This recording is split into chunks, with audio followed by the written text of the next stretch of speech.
Okay, everybody, how's everyone out there? Welcome to Ending the Stigma, A Path to Recovery. We're a live weekly show every Wednesday, 7 p.m. Eastern Standard Time, and we take phone calls. So you can see the number is across the screen there. Call us at any time if you wish. Today, it's just me and Scott H. Silverman, so no script, no agenda, just two decent human beings trying to save some lives. So our purpose here is to have a safe place to discuss issues in the world today, specifically towards addiction, depressions, anxieties, suicide prevention. We're not going to give medical advice because we're not certified in that, but we do provide compassionate ear. So the number is 888-261-2220 and call us up. It's anonymous to a point in the sense of your name doesn't get flashed across the screen. If you don't choose to give your name, nobody knows your name. So feel free and make sure you're sharing our episode. So how are you, Scott? I am well, Fred. You know, it's interesting. You mentioned it was 7 o'clock Eastern Standard Time. It's important to mention that it's 4 p.m. Pacific Standard Time. And the reason I emphasize that is, you know, that marijuana is legal in California. So we like to keep reminding people what time it is, just in case they had a long morning. So, okay. So 4 o'clock Pacific time. Thank you. And if you talk softly, they'll lean forward to listen closer. Yeah. So no, I'm good. It's been an interestingly, actually fun week. I got my book on Amazon, pre-order anyway, and I saw that you didn't win as many awards as you wanted as the podcaster of the year. And I didn't win any awards. I didn't win a single award, but I was nominated, and I'm told that matters. Hey, if you're in the barn, buddy, if you're in the barn and in the tent, that's a great thing, because think about how many people weren't. And I understand, what did I hear? The number was like 750,000 podcasters the last quarter of last year because of the COVID, that people just, and I'm on a couple of different social media pages and see the volume of people. It's pretty funny. I just got a new microphone, but it's not working. And someone says, did you plug it in? And they hadn't plugged it in. It was kind of interesting. They didn't realize it's kind of like, you got to plug it in to something anyway. So it's an interesting world, the podcast world. So I think, look, kudos to you. Even if you submitted your own name, the fact that you're on the list, I think that's great. So something else that happened is I did this, I call it an expose. It's really a 44-minute rant. I mean, you would have been proud of me. I sent you the link. Hopefully you've got it. You'll look at it later, and I can hear you calling me crying, going, I'm so proud of you. You are going to piss off more people than you ever have in your adult life. It was about the homeless issue, and I, was interviewed by an independent television station. They have a big national presence. I won't mention it. It'll be on there, but I'm not pushing it out there. But it was what's the word? It was cleansing to tell the truth about what I knew about it and what I've known about it and what I believe about it. And I hope it, stirs up some real phone calls. I even challenged, listen to this, I challenged all of the mayors in California. You ready for this, Fred? You may have to fly out for this one. I challenged all of the mayors in California to take a week and go spend it with their appropriate support staff in a homeless camp and interview homeless people, and then come back and spend a couple of days talking to each other about what they learned, rather than to keep talking about what it is we need to keep doing. I mean, another article last week in our paper, we have good data now. Now we just need to study it. And I'm like, are you friggin' kidding me? Another study? Yeah, anyway. We don't do studies. I think quite often. I was just going to say, it's been a full week and it's only Wednesday. So I'm really worried. And tomorrow night, I'm talking to an MBA class locally. So I really have to calm down before I get there. And, I can't take anything externally in to calm down. So I'll probably have to go for an 11-mile walk. So I will have no upper body strength whatsoever for the presentation tomorrow night. So that's been my week. What's your week look like, Fred? My week was good. I got my first dose of, which one did I get? Pfizer. I got that yesterday. I thought you were going to say something else. I got my first dose of. I got my first dose of seaweed poisoning or something. No, of the COVID correction, whatever it is. But it was very easy. Very easy. Any reaction to it? No, nothing, nothing major.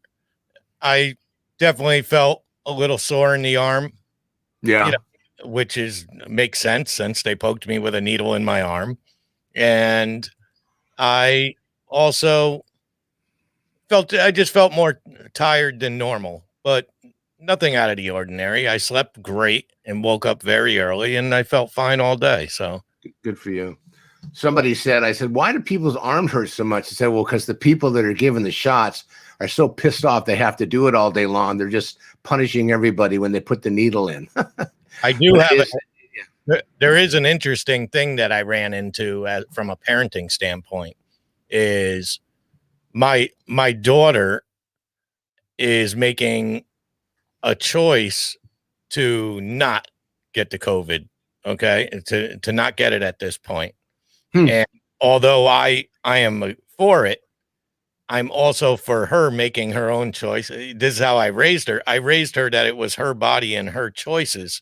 And it's difficult for me to talk to her about it without being too parenty about it. Plus, she's an adult. She's my kid, but she's an adult and she has the ability. So it was interesting.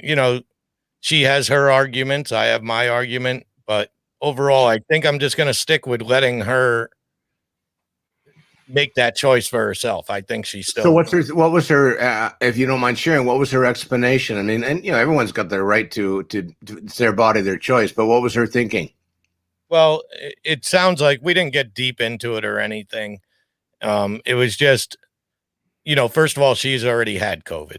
She had COVID and she had a mild case of it. We did our quarantine and all that stuff. And so that plays part of it. And there's Mel, the science gal, and stuff. But so it's a difficult thing for me because I think she should explore further getting it. So that's what I pushed on her more was, why don't you do a little more research on your own, talk to some people? Because I'm her dad. It's hard for someone like me.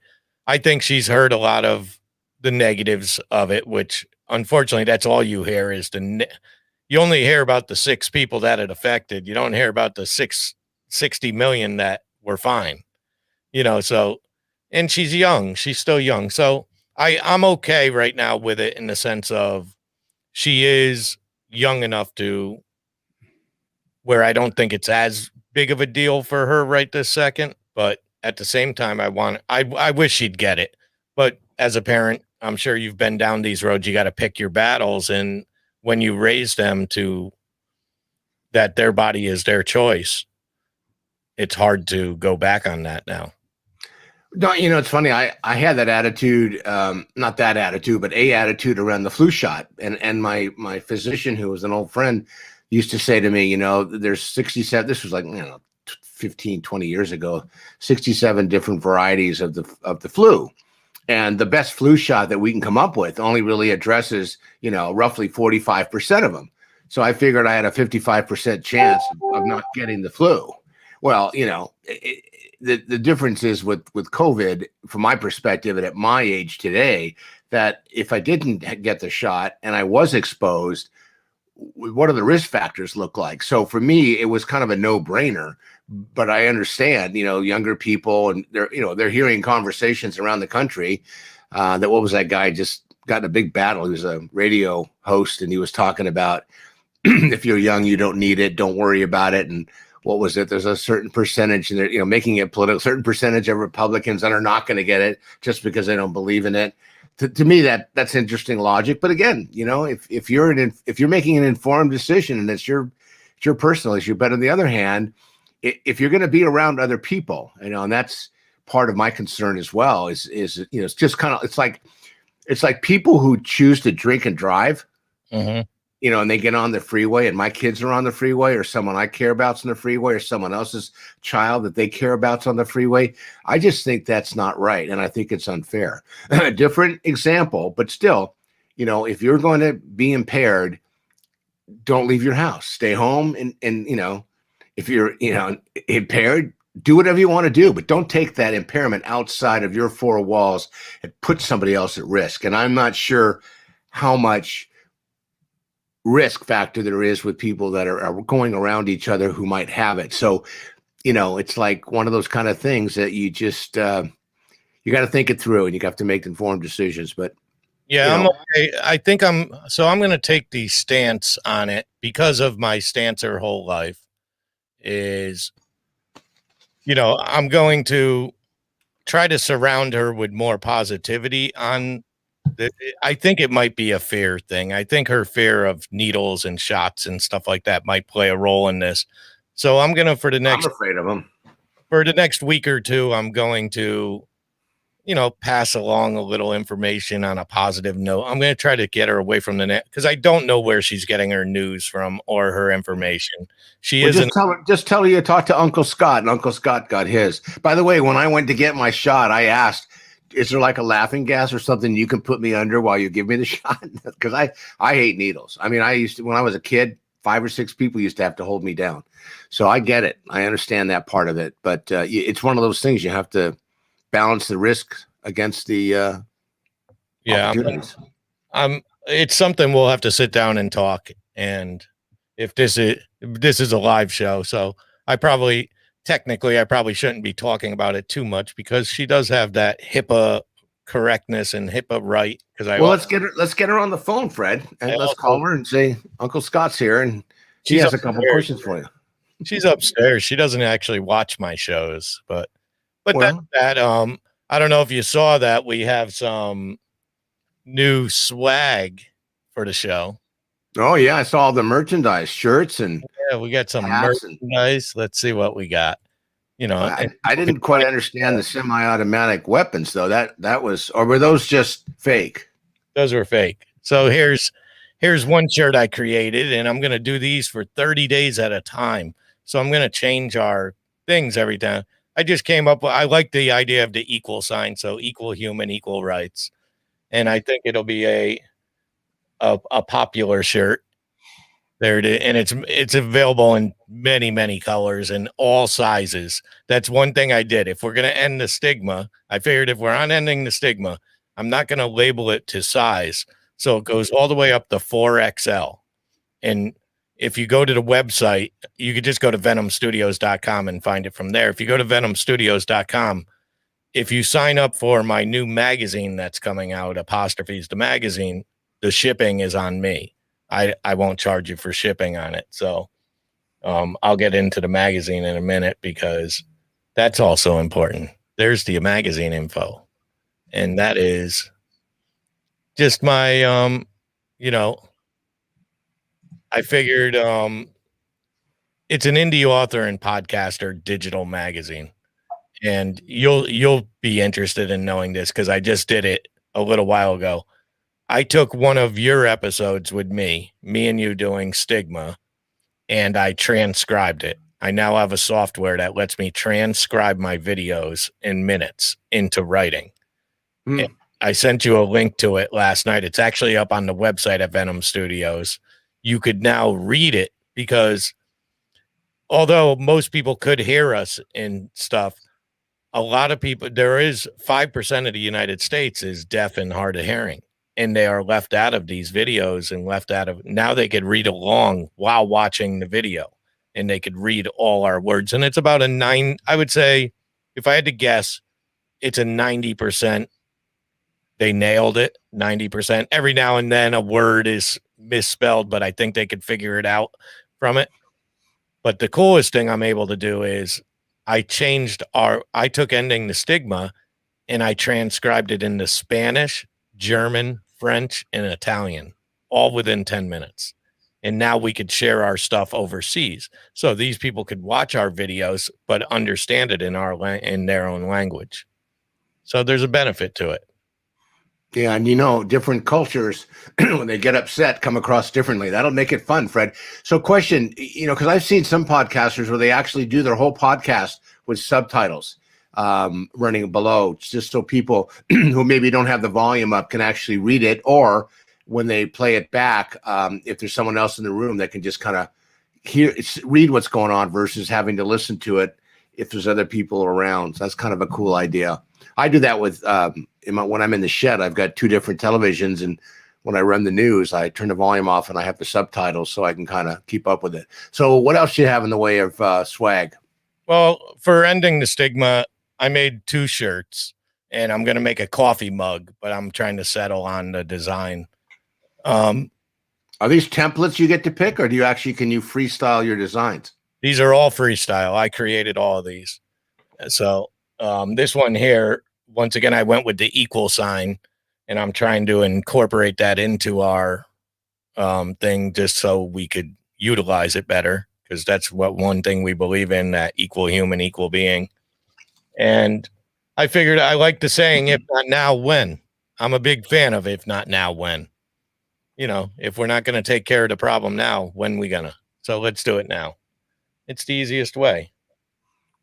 Are these some of your kids that are the models, or did you just No, these are, I have all the software that allows me to do this. So I take models that are from stock photos, and then I could place my shirts onto them. And, you know, I just roll with it.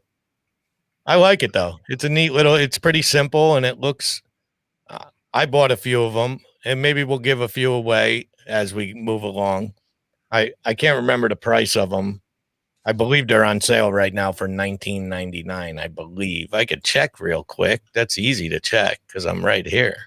So what else do you have besides shirts? You have hats, scarves, pants, what? They're $21.99 out the door, and shipping's on me. No, not because of my other shows. I got a Within the Head of Fred shirt that I created. I have a Fred head one, and I've got coffee mugs for Venom Studios, shirts for Venom Studios, tank tops for Venom Studios, coffee mugs for Fred heads. I just started this, so it takes a while. It's not easy there's a lot of steps that you have to do, with setup and stuff. So, and there's a lot of stuff I got to do with making sure 2XL is 2XL, because I'm not a 2XL, but there's a lot I've heard. There's a lot out there that enjoy being able to have a shirt in their size. So that's why I went right up to 4XL. Now, of course, you got to price it different because they charge you more for those. But I kept it as fair as possible. There's not a ton of profit. The only profit I put on this is to pay for the store, to control it. It's not, Melissa wants to be a model. She wants to know where she could submit an application to be a model. I know what you could do, Mel. You could just go to the website and buy the shirt and send us pictures of you wearing it. It's a win-win then for everyone. Kill 2 birds. Mel joined, just so you know, Melissa, our sometimes partner on the show and crime fighter and do-gooder scientist girl, Mel the science gal. She joined a softball league, and unfortunately it takes place on Wednesdays. So I told her, go play softball. Wait, isn't it Wednesday? Yeah. Where is she now? Playing softball? Listen, maybe she lied to me. We don't know, but we're not going to stigmatize her. But she's pretty talented. My guess, she could be sitting on the pitcher's mound right now, getting ready to throw the ball, but she took a minute to jump on the phone and say hello. Yep. Well, she always does. She checks in with me often and asks what I told her to do. She still wants to be a part of the show by giving us science facts. So I told her, instead of us picking something each week for her, I told her we trust her enough to just, whatever science facts she wants to give us that are related to our show in one way or the other, if she gives them to us, we will discuss them on the next show. So that's how we're going to roll with that. And hey, Fred, speaking of next show, isn't there a guest coming on next week, or is it the week after? So we have a guest for the next 2 weeks. Wow. So I was able to reach out, I believe. So on the 5th, next week on the 5th, we have a gentleman named Patrick Chester coming on. And Patrick Chester is a gambling addict, recovered gambling addict. So we haven't really talked about that much here, but I figured I'd bring him on. Patrick actually turned to crime to feed his habit and was arrested and sent to jail. and now he writes about it and he helps about it. So I invited him on our show, and he was very glad. He's from Washington State, and he's very happy to talk about legalized gambling and all kinds of gambling. So I figured we'll do a whole show with him. And, I don't know much about that. So I do. So you know why we don't do that, right? You're too cheap, and I'm afraid, and I don't have any money to gamble. So that's two good reasons not to. But it's quite possible that I do gamble a lot. I gamble a lot, and I don't know. I wouldn't call it an addiction because it's never caused me harm. As he smirks generously with the audience. Oh no, I just don't know. There's times when I'm winning and there's times when I'm losing, but I don't spend money that I don't have already. So I'm a small time gambler. But is it a problem? No, because I don't have to bet on everything I see, and I don't have to bet on a game just to watch it. I don't have to. Right now, it's not a problem, but I'm interested in hearing him because it sounds like he has the information that might lead me to a different thought process. Well, and gambling, it's a compulsive obsessive addiction, just like all the other things we've discussed. And it'll be interesting to hear his perspective, because gamblers, can lose homes and families just like people who drink or drug. And it is a very difficult obsession. And, it's fascinating. 10 years ago, you go to a couple places to gamble, and now with the access to online gambling, if you have a problem and you don't have it arrested, you can lose thousands every day just sitting in your living room. So, Scott, I want to ask you if you could talk about this. That is my new book, The Opioid Epidemic. I, by the way, went on and got some stock photography, and that almost looks like my dog, Charlie, who's sitting at my feet right now. And the headline on that was, he's got his. When are you going to pre-order yours? What you don't know will destroy your family and your life. The Opioid Epidemic by Scott H. Silverman. Or you can just go to my website, which is flashed on your screen right now, and pre-order with me. Book should be in your hands very soon, but I'm taking pre-orders now. And if you come on to yourcrisiscoach.com and you pre-order a book now, and I mail it to you, I will sign it, and I'll give you 10 minutes of free coaching. Excellent. Until I run out of time or run out of books. So please get your copy. What's the expectation on this for it to be in my hands? When's it supposed to be released? Well, I'm not going to put one in your hand, Fred, because I know it'll take me months for you to pay me, but I'll get one to you electronically very, very soon. Ebook should be up on Amazon within the week, and Kindle as well. But the physical books are at the printer now, and I'm calling them every hour, which means they're kind of annoyed with me already. And I'm hoping to have hard copies of the book, soft book, and about, I'm going to say the end of May. And but you can pre-order now. Can people find it at this address on the screen? They can. Okay. Yep. I will have some as quickly as Amazon does, but whichever way you wish to go. And I'll be signing them, obviously, if I mail them to you. Amazon.com for your pre-orders right now. You can go to yourcrisiscoach.com where you could learn more about Scott. You could also go on YouTube. If you go on YouTube and put Scott's name in, I believe if you just type Scott H. Silverman, you'll see a lot of his videos through the years, and he also shares them on his group page, and we try to reshare them on Ending the Stigmas page. So, we do have that. If you just go to Facebook and you type in Ending the Stigma, you could join our group there, and we just share. That's where our live feed goes beyond our YouTube channel, which you could also just type Ending the Stigma, and it'll help us greatly. And it's been growing. We're getting more and more listeners. Every week we're getting more and more people interacting and more.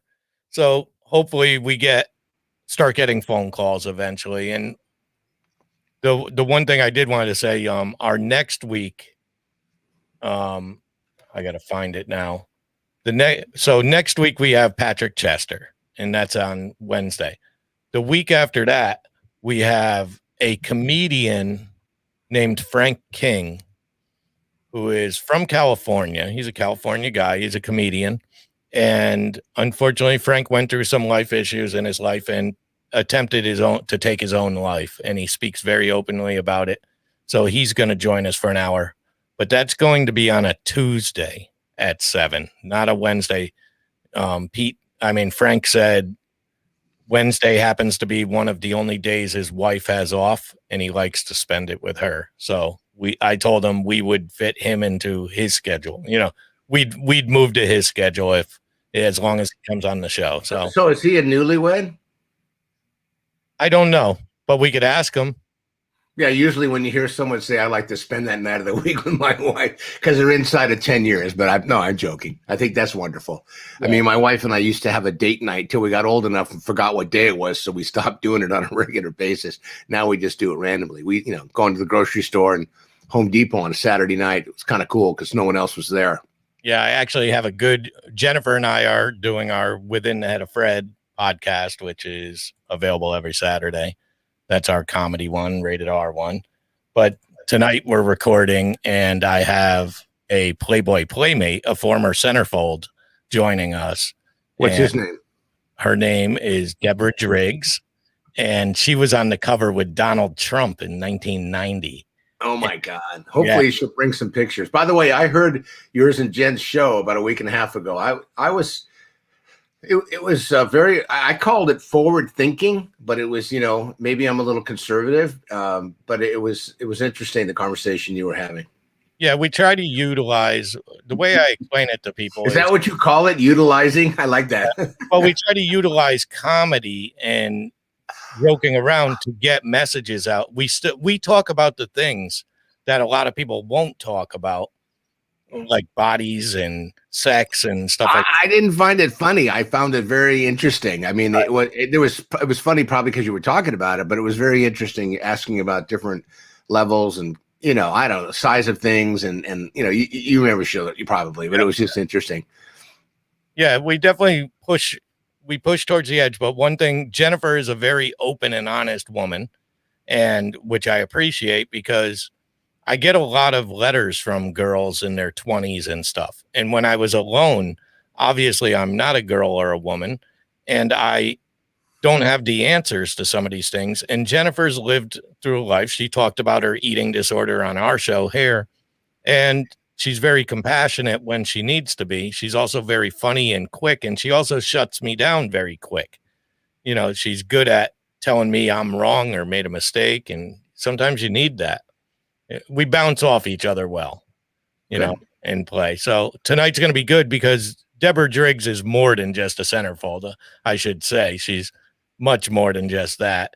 She's a very talented woman in her own right, and she's very big in the insurance world right now. But she does have a book coming out about her Playboy years. And, she's not 20 years old any longer. She was on the 1990 cover, centerfold, I think, in 90, and the cover in 92, I think, with Donald Trump. But we're going to talk about a lot of things, and I'm going to make it. I'm excited. I'm excited to talk to her because it kind of feels like I'm 12 again, stealing my uncle's Playboy magazines and bringing them out to our fort in the woods so all my buddies could share them. I feel like I'm doing something wrong, but I wish I can call those friends and brag a little, say, who are you talking to tonight? Because I'm talking to a Playboy model. So is that why you got a new camera for your live show? But I did shave and I cleaned my house like she's coming over, I did clean up. That's funny. Like the housekeeper's coming, but you clean before the housekeeper gets there because you don't want anyone to think that you might have a dirty house. I get that. Exactly. Because it's just part of who I am. So anything else you want to bring up that has happened before we end the show this week? No, I just want everyone to look at someone they care about, give them a hug, and think about those who are less fortunate than you, and think about how they could probably use a virtual hug as well. And, remember to practice self-care and take care of yourself and your loved ones and your family. And, remember, we're all one of God's children. And at the end of the day, just being able to wake up and breathe in and out is something I'm grateful for each day. So I hope you are as well. That's it from me, Fred. Yeah. So, and make sure you head over to venomstudios.com and you can check out all our swag, I call it. and I'm going to add more to it. We did just get a comment. Let's see who commented. Oh, it was Miss Andrea Rhodes, just sent in. Great show tonight. Thanks, Andrea. How's my camera look, Andrea? Look better? She'll call me and tell me it's, all that. But okay, so that's going to be it for Ending the Stigma. You can find us on YouTube, find us on Facebook, find us on Twitch, find us all over. And we'll join you again next week where we have a guest joining us. So that'll be fun. So nice talking to you and seeing you, Scott. Good luck on your book release if it happens before we talk again. Otherwise, we'll push it next week also. If you get me some images of it and some stuff for it, and I'll do whatever you need for you. I like to. That's Freudian. We'll do everything I can to help support you, Fred, by supporting myself to help support you. That's right. Exactly. But okay, everybody, that's going to be it for the show. We'll talk to you again next week. Goodbye. All right. Stay safe. Peace out.